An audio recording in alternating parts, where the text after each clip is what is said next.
Part 4. Going through my list. Destruction in the wake of anything Democrats touch.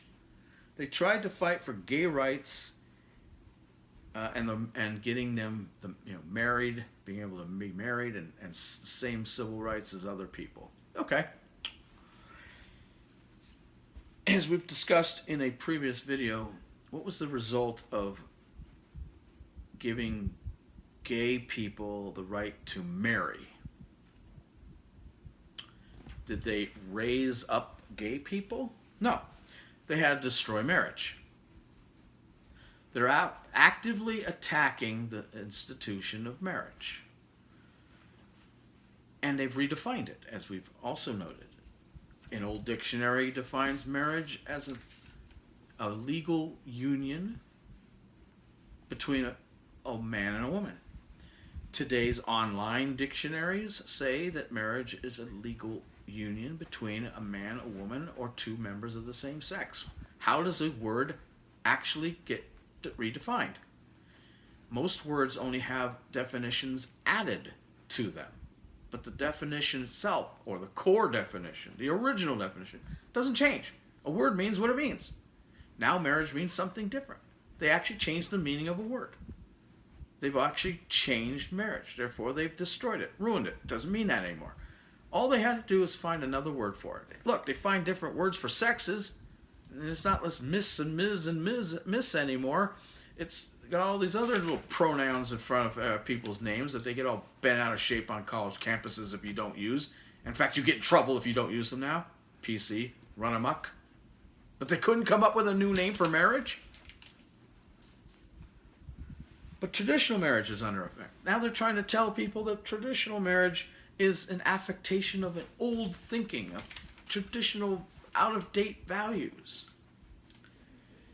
And family units don't matter. A family unit can mean anything. It would just be mom, dad, brother and sister, whatever, and the kids. Now it's mom and mom, dad and dad.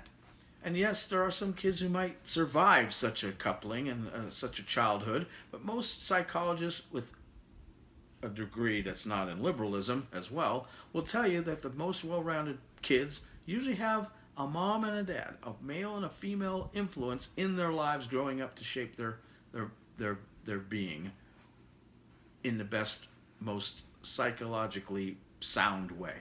Now, liberals will bounce up and down and say, oh, that's a bunch of old-fashioned thing. But stats prove it. I don't make up the stats. I just report the stats, folks. Look it up. And while you're looking it up, try to ignore all the people who have an agenda in mind. Because they'll tell you it's hogwash and that you can be just as well-rounded with two mothers and two fathers. Except you can't. You just can't. Sorry. They want to fight for rights. I'm pretty sure the Constitution already did that. But no. Remember, we know that Democrats confuse rights and privileges. We had an entire video talking about the differences between rights and privileges. So in order to get the privileges to be considered rights, they had to destroy the meaning of rights. So rights now have less meaning in and of themselves, because if everything is a right, nothing is a right. You can't have it both ways. The liberals love trying to get it both ways. They've come up with the concept of human rights, but even bastardized that idea. They've created rights out of everything. Right to education. Where'd that come from? Right to housing. Right to food. Right to education. Right to health care. These are not rights. Again, let's define what a right is. A true natural right is something you are born with. Am I born with a house over my head? Some people aren't. Am I born with education? No. Am I born with food? Shelter? Health care? Am I born with that? No, they're not innate. They're acquired. They're given. If something can be given, it can be taken away. Therefore, not a right. Pick another word. Right is the wrong word. Now, you want to have human privileges, go ahead, but they're not rights. Democrats have this whole laundry list on their websites, and they're a list of human rights that we're for. Everyone should have everything. Again, there's no part on any of these websites as to how they're going to pay for it. How you're going to pay for the right for every human being, all 7 billion of us, to have health care, education, and housing and food. But who cares about that? Fight for right to abortion and abortion on demand. The whole abortion thing, of course, came out of the 60s and the 50s when, this whole scandal, made-up scandal about how many women were having back alley abortions, which was very, very few, as it turned out. But they made it into this big, big problem. And coupled along with, of course, precedents in some Supreme Court hearings and other hearings in the courtroom having to do with the sodomy laws in Texas and some other things, lo and behold, we've somehow confused the abortion issue with rights of privacy, which was another made-up right. As we've proven, and I wrote in my book, there's no such thing as a right to privacy, mostly because it's almost impossible to be completely private about anything. And modern technology is not making that any easier. But there's a right to an assumption of privacy in certain conditions and cases, like in your home and whatnot, not being surveilled. That's part of the Fourth Amendment, legal search and seizure, etc. But the privacy of the human body. And then they had to bust into all sorts of crazy ideas about how a fetus is not living and not a human being yet, and part of the woman more than it's part of itself as an individual. Of course, this is the anti-individual thing that, the group think and the community thing that the liberals like to do, where individuals don't matter and blah, blah, blah, blah, blah. And all of a sudden it became an issue of women's rights more than the rights of the unborn. Voila. You have abortion. The right to abort a child.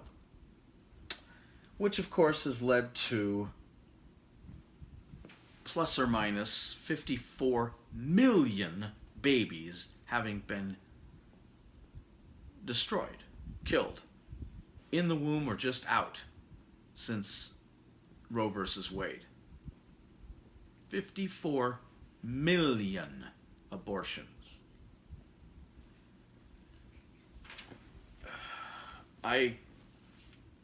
And of course, part of the problem also is, they're still arguing for late-term abortion, still arguing for, let's kill the baby even if the abortion went wrong and it lived through the abortion.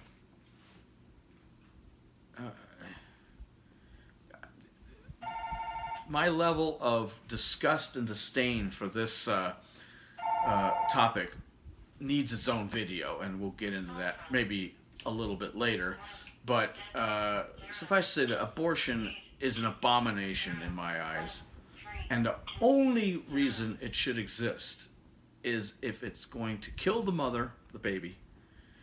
And I might give, on a case-by-case evaluation, a leniency because of rape or incest.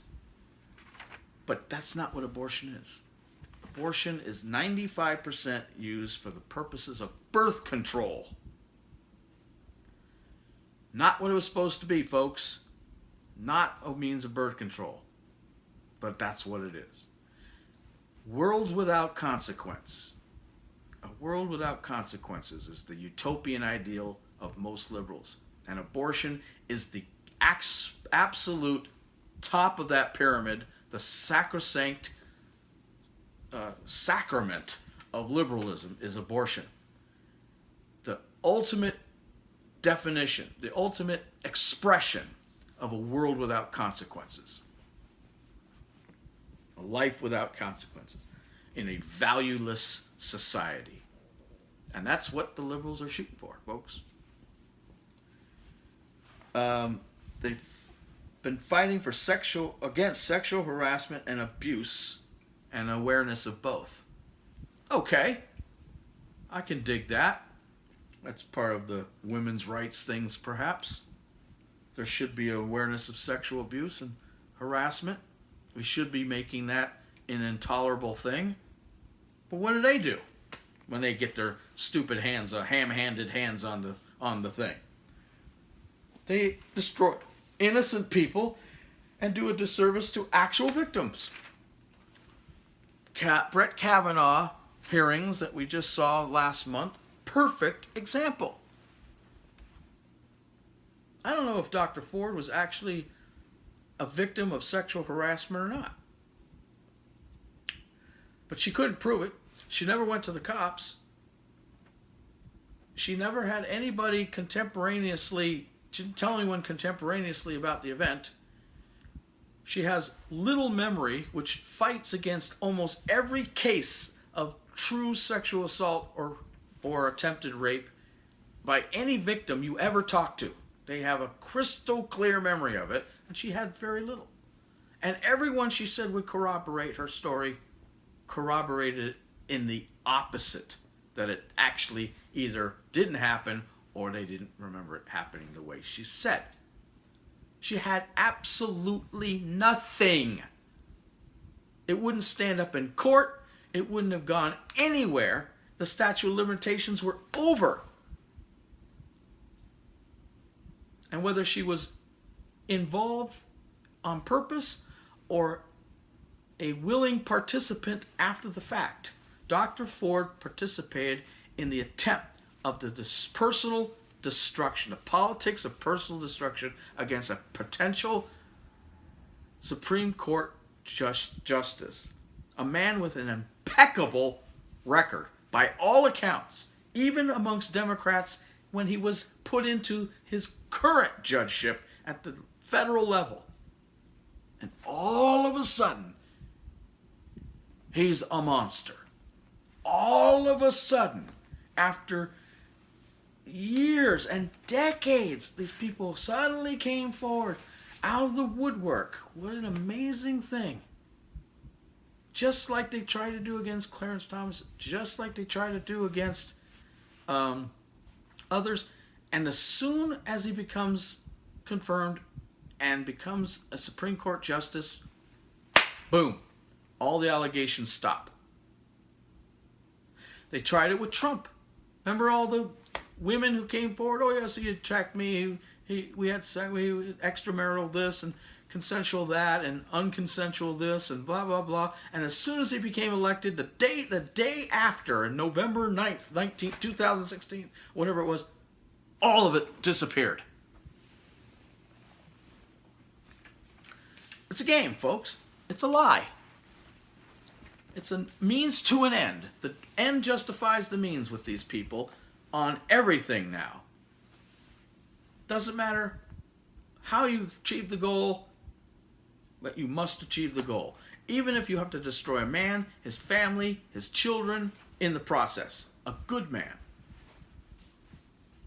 They don't care anymore.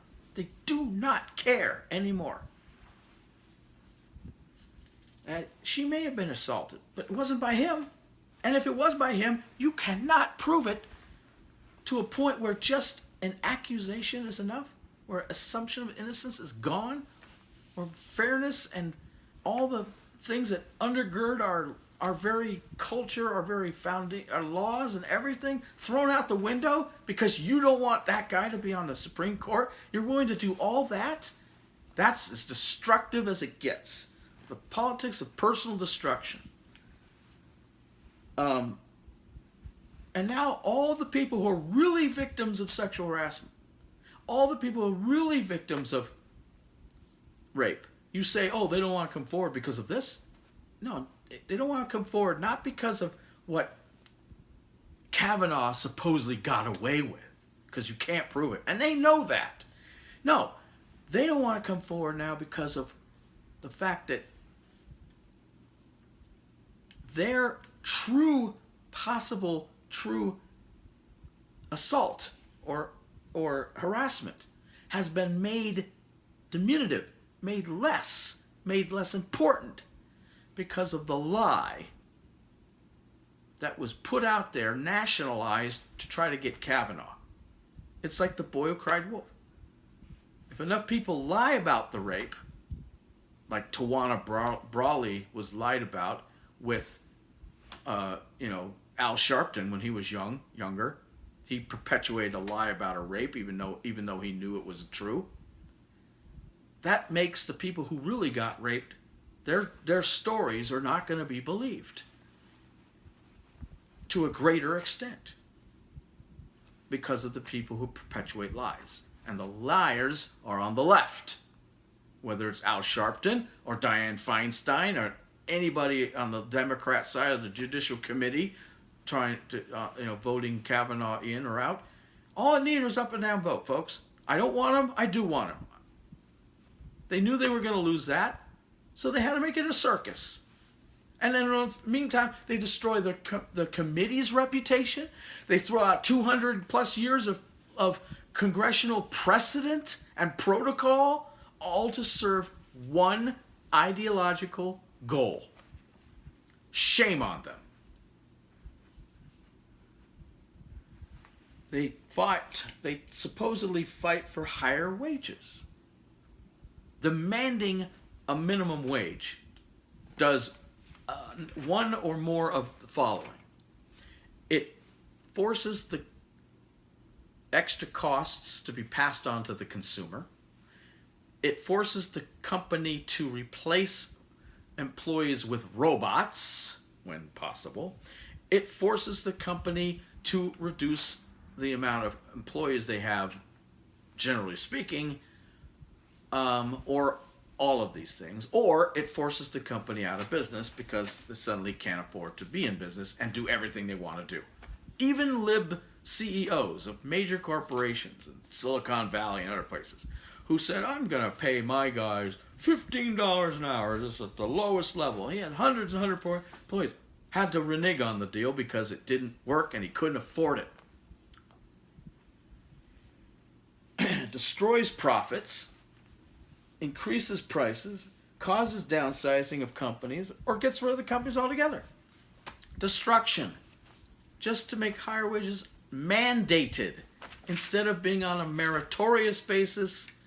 Our culture is not meritorious. It is all touchy-feely. We feel you have the right to a certain living wage. I'm sorry, flipping hamburgers is not a job meant to raise a family. It never was. It still isn't. Trying to make a hamburger flipping job into a job that is meant to raise a family is a fallacy. It is a joke. And anybody's trying to equivocate a burger flipping job with a job that is meant to raise a family is doing the country a disservice. What a shock. Part 5 coming up. Stick with it if you can.